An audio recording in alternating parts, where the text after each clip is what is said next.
Police के ध्येय वाक्य से आप परिचित हैं कि आम जन में विश्वास मंत्री महोदय डिस्टर्ब मत करो आप प्रताप सिंह जी और अपराधियों में भय होना चाहिए। और ये भी आप जानते हैं कि पुलिस अधिकारियों के कर्तव्य, उनके दायित्व और सामाजिक दायित्व क्या होना चाहिए, उनका मैं उल्लेख नहीं करना चाहता हूँ। क्या हम ध्येय वाक्य को सार्थक कर रहे हैं? क्या सार्थक नहीं कर रहे तो उसका अपमान क्यों कर रहे हैं? ये लगातार अपमान हो रहा है और पुलिस अपने दायित्व को, कर्तव्यों को और सामाजिक दायित्व को क्यों नहीं समझ रही है? या तो इनको लगातार प्रशिक्षण नहीं दिया जाता है, न इनको समझाया जाता है, यानी भाग दौड़ के वगैरह रोज नामचा में लिखने के अलावा इनके दायित्व का भान इनको नहीं कराया जाता है और इसके कारण से मनमर्जी के काम पुलिस कर रही है। मैं ये भी कहना चाहता हूँ कि जिस प्रकार का नेतृत्व होता है उसी प्रकार की उसकी फौज होती है। उत्तर प्रदेश का भी आपने देखा है, माननीय मुख्यमंत्री जी वहाँ के योगी जी हैं, किस प्रकार से वहाँ उनके आने के पहले अपराधों की लंबी श्रृंखला थी और अब वो श्रृंखला टूट गई है। अपराधी भय खाने लगे हैं और हाथ जोड़कर कहने लगे हैं, हमको तो जेल में ही रहने दो, बाहर मत आने दो। ये भय यहाँ क्यों नहीं पैदा हो सकता? क्या कारण है? क्यों नहीं करना चाहते? क्यों नहीं गंभीर अपराधियों, गंभीर मामलों में अपराधियों की संपत्ति को सरकार में समाहित किया जाता? नीलाम करके उनकी संपत्ति को सरकार में क्यों नहीं समाहित किया जाता? और नहीं समाहित किया जाता, ये कोई डर नहीं रहा है।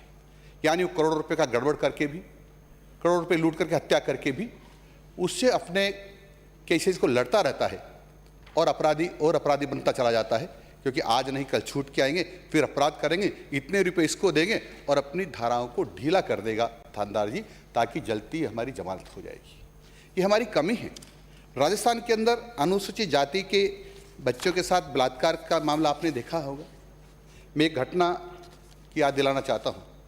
हिंदुस्तान का सबसे बड़ा सामूहिक बलात्कार कांड रानवंडी विधानसभा क्षेत्र के सुकेत में हुआ, जिसमें 40 लोगों ने एक अनुसूचित जाति की नाबालिग बालिका के साथ बलात्कार किया।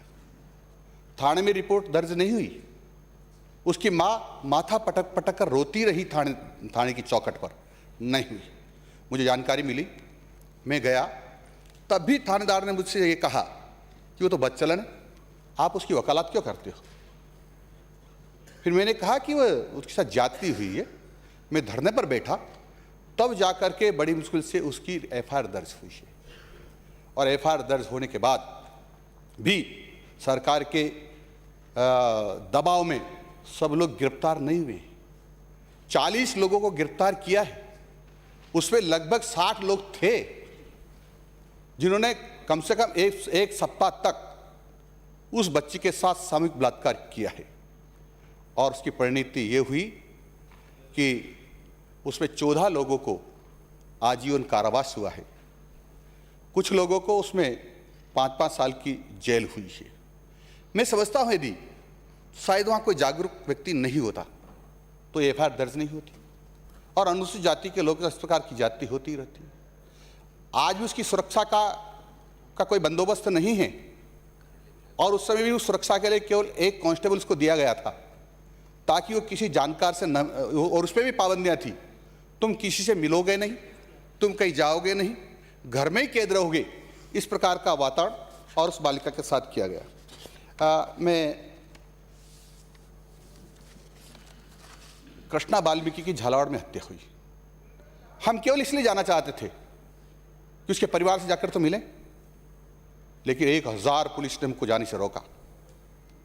लेकिन हमने जिद की कि हम रात यही रहेंगे, 2 रात रहेंगे, 3 रात रहेंगे। तब जाकर के हाथ जोड़ करके पुलिस ने कहा आप जाकर के उनसे मिल सकते हैं। उनके घर के अलावा दूसरे स्थान पर उसको मिला। क्या जाता है मिलने में? तो मैं ये कहना था सभापति महोदय कि अनुसूचित जाति की बच्चियां सुरक्षित नहीं हैं।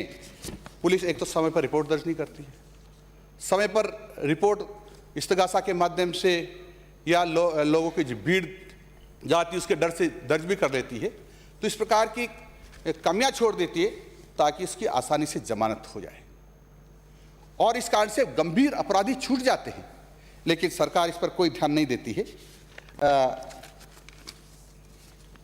छात्रा का अपहरण कर गैंगरेप होता है, लेकिन ये यहाँ दम भर रहता है ना, सारे एफआईआर दर्ज करते हैं। गैंगरेप होता है उसके साथ और थाने से उसको लौटा दिया जाता है, उसकी एफआईआर दर्ज नहीं करती है।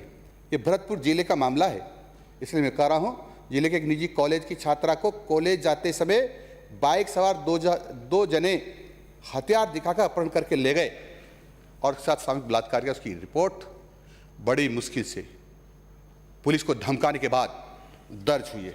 ये एक मामला नहीं है, ये सैकड़ों मामले हैं। विवाहिता के साथ सामूहिक बलात्कार किया गया, ये जिला है उदयपुर में, और दैया चौकी में चौकी के अंदर दुष्कर्म का प्रयास हुआ और कोर्ट में बयान से एन वक्त पहले बलात्कार करने का प्रयास करने वाला एसएसओ घर पहुंच गया और कहता 5 लाख रुपए ले लो, बयान बदल दो। ये पुलिस कर रही है और कोई नहीं। पुलिस जब बलात्कार में शामिल हो जाए और धमका कर इस प्रकार के करने लगे तो माननीय सभापति महोदय क्या हुआ? थानों में तो है ही नहीं। अरे विद्यालय, महाविद्यालय और चिकित्सालयों में भी माताएं बहनें सुरक्षित नहीं है। उसके कई उदाहरण हैं। मैं एक उदाहरण आपको देना चाहता हूं उदयपुर के। उदयपुर में गैंगरेप, आदिवासी महिला के साथ गैंगरेप हुआ। थाने रिपोर्ट दर्ज कराने गई तो दिन भर बिठाए रखा, धमकाया। पुलिस ने धमकाया, समझौता कर लो नहीं तो ठीक नहीं होगा। ये क्या है पुलिस है ये? और आपको एक जानकारी, दौसा की नाबालिग बेटी से दरिंदगी, पुलिस तफ्तीश में निकले 4 साल हो गए, अभी तक तफ्तीश पूरी नहीं हुई है। क्या करना चाहती पुलिस? क्यों नहीं करना चाहती है? ये दौसा जिले का मामला है। नाबालिग बेटी से दरिंदगी के मामले में पुलिस ने तफ्तीश में 4 साल निकाल दिए और पुलिस की लेट लतीफी से आरोपी पिता और चाचा खुले घूम रहे हैं। नाबालिग बच्ची है। प्रोफेसर में कॉलेज की बच्चियों को नंबर देने के लिए प्रोफेसर कह रहे हैं कि हम बिस्तर हो तो अच्छे नंबर आएंगे तुम्हारे। 2 मिनट में समाप्त करें के लिए। माननीय सभापति महोदय, ऐसे नहीं, ये लगातार मैं कह रहा हूं। और अनुसूचित जाति के लोगों पर अत्याचार की बड़ी श्रृंखला है। मैं एक निवेदन और करना चाह रहा हूं। आप क्योंकि परेशान हो गए हैं, माननीय सभापति महोदय, प्रदेश में रोज 18 रेप हो रहे हैं और राजस्थान पुलिस कांस्टेबल को बचाने में जुटा महकमा एफआईआर ही बदल दी। यानी आदिवासी महिला की दुष्कर्म की जो रिपोर्ट थी वही बदल दी। ये मैं नहीं कह रहा हूं, ये बड़े अधिकारी कह रहे हैं और ये शायद कोर्ट ने भी कहा है। जागरण से रोटरी नाबालिग से गैंग के पिता का थानाधिकारी पर दबाव डालकर समझौते का आरोप। ये गैंग रेप की तो अनेक घटना है जिसको मैं, आप नाराज होते तो मैं अलग रख देता हूं। पुलिस अपहरण करने लग गई। अपहरण, आज तक मैंने सुना था कि पुलिस अपहरणकर्ता को पकड़ती है, लेकिन पुलिस अपहरण करके और छूत वसूली करने लग गई है। ये मामला आपको बताना चाहता हूं माननीय सभापति महोदय। पाली पुलिस खुद ही अपहरण और वसूली।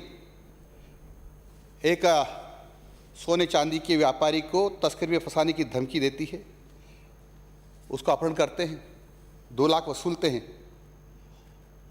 और फिर उसको छोड़ते हैं अपहरण करके ले जाके। ये क्या है ड्रामा है? ये मुझे समझ में नहीं आ रहा। और हिंदू समाज के साथ तो जातियों का अंबार है। आपने देखा होगा कि थानों में अब पूजा स्थल नहीं बनेंगे। समाप्त करें। और जहां बने हुए हैं वह पूजा नहीं होगी। समाप्त करें। मैं निवेदन कर रहा हूं माननीय सभापति महोदय, श्री बलजीत यादव, पूजा नहीं होगी। बलजीत यादव, बेड़ेश्वर मेले में आदिवासी मेला है, विराजिए नहीं लगेगा। विराजिए, अंकित नहीं होगा, अंकित